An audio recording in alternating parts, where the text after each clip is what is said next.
Alors, plongeons aujourd'hui dans ce qui se passe du côté de l'IA et des puces en Chine.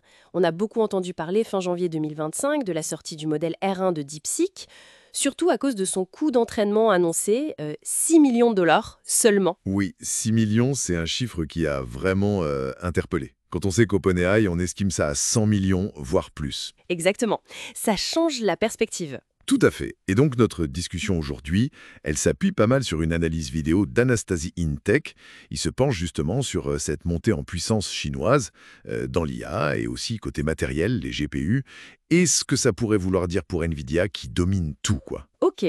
Donc l'idée, c'est de décortiquer un peu tout ça, comprendre ce qu'il y a derrière DeepSeek, voir où en sont les Chinois avec leurs propres puces, Huawei notamment, et puis les conséquences pour tout l'écosystème. C'est parti. Allons-y.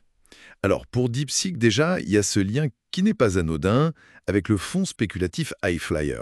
Le fondateur de DeepSeek, c'est aussi le fondateur de iFlyer, qui était un très très gros client d'NVIDIA en Chine. Ah oui, d'accord.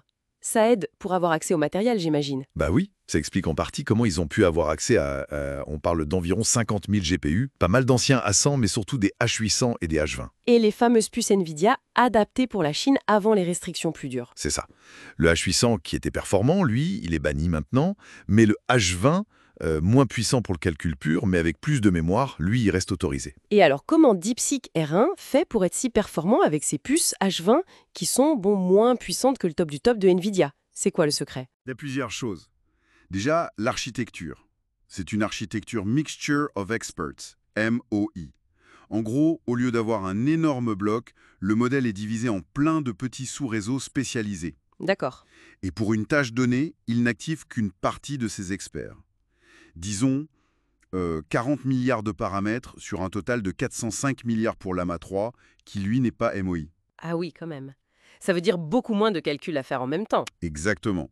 La source estime que ça réduit les besoins en calcul d'environ un tiers. C'est considérable. Et puis, ils ont aussi entraîné directement en précision 8 bits. Moins gourmand en ressources. Voilà. Et surtout, l'optimisation logicielle. Ils sont allés chercher des gains au niveau de PTX, qui est une sorte de langage machine intermédiaire pour les GPU NVIDIA, plus bas niveau que CUDA. Plus proche du matériel, donc potentiellement plus efficace si on sait faire, mais moins standard que CUDA. C'est l'idée. Donc DeepSeek montre qu'on peut faire de l'IA performante, et ils ont même mis les poids du modèle en open source sans forcément avoir les toutes dernières puces les plus chères.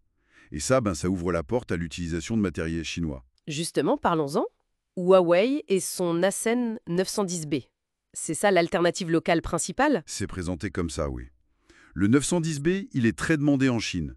Sur le papier, il affiche 512 déflops en 8 bits. Ce qui pourrait être mieux que le H20 de Nvidia sur ce type de calcul précis? C'est possible, oui. Et Huawei prépare déjà la suite, la Sen 91C. Là, on parle d'un design double die, donc deux puces sur le même support, un peu comme Nvidia avec Blackwell.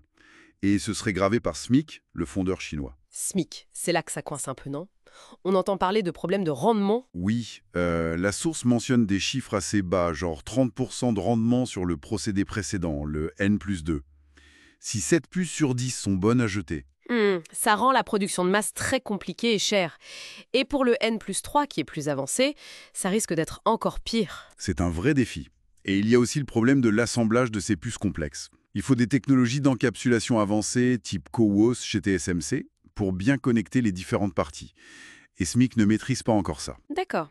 Sans parler de la mémoire HBM, cette mémoire ultra rapide collée au GPU, essentielle pour l'IA.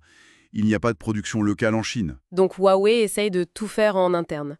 Conception, outils, peut-être même équipement de fabrication. Une intégration verticale pour être moins dépendant. C'est leur stratégie, oui. Très ambitieux. Mais les obstacles, notamment chez SMIC, sont énormes à court terme. C'est vraiment un pari sur le long terme. Et pendant ce temps, le paysage bouge vite. Meta, par exemple, avec Llama en open source. Ah oui, Zuckerberg a mis un sacré coup de pied dans la fourmilière. En rendant Llama accessible, ça a contribué à, disons, banaliser un peu les grands modèles de langage. Ça met la pression sur OpenAI et Google, dont c'est le cœur de métier payant. Et Nvidia dans tout ça. DeepSeek les menace directement. Moins DeepSeek lui-même, je pense, que la menace à plus long terme sur leur écosystème CUDA. Si des alternatives matérielles, que ce soit Huawei ou d'autres acteurs chinois comme Morsreds, Alibaba, Baidu, Tencent, les 6 tigres, comme on les appelle parfois, Oui. Si ces acteurs arrivent à proposer du matériel performant et des outils logiciels qui permettent de se passer de CUDA, alors là, oui, l'avantage de NVIDIA, qui repose beaucoup sur son logiciel, pourrait être menacé. C'est un point clé. Et la source soulève un dernier facteur, l'énergie. Tout à fait. Le coût de l'énergie. Moins cher en Chine, autour de 8 centimes le kilowattheure contre 13 aux US apparemment, mais très dépendant du charbon là-bas, Et l'IA, ça consomme énormément d'énergie. énormément. Donc, avoir accès à beaucoup d'énergie et pas cher, ça devient un enjeu stratégique majeur.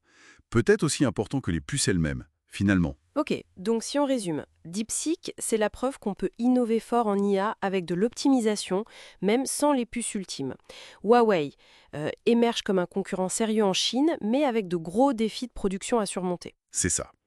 Et le marché des LLM, lui, tend vers une certaine banalisation, poussée par l'open source. Ce qui nous laisse avec une question un peu provocatrice pour finir. Au-delà des puces, des logiciels, des talents, est-ce que la vraie bataille à long terme pour dominer l'IA, elle ne va pas de plus en plus se jouer sur l'accès à des quantités massives d'énergie bon marché et idéalement une énergie propre? C'est une excellente question. La question de l'énergie comme facteur limitant ou différenciant majeur.